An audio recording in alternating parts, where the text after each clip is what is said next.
Naiwan for zo mi kitipeu sianin lumbang mong sumela lung lady bang sing sa kosiano namimpung din kabang walo babang pilo sa buntoyo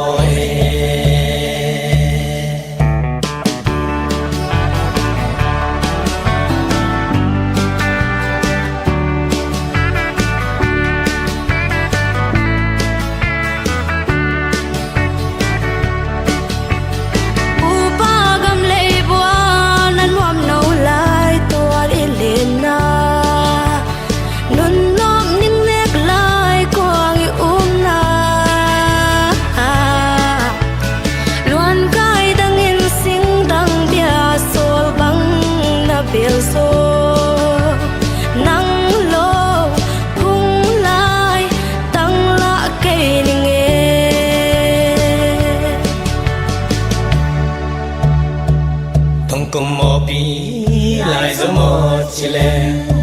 xin thật khá kinh túi bằng luồng thì lâu thì xin lại cái đắng tê tê xin lại cái đắng luôn đứng dưới mò chèn sung riêng vai một ai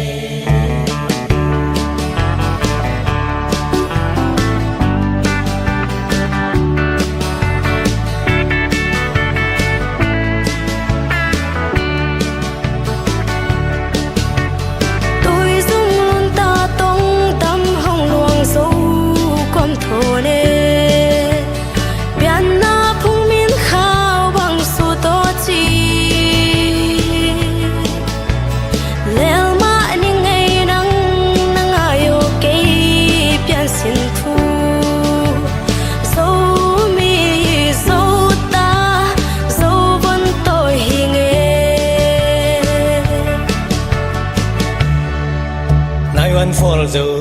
mi kitipeu sianin lumbang mong sumela lung lady bang sing sa kosiano namimpung din kabang walo babang pilo sa buntoyo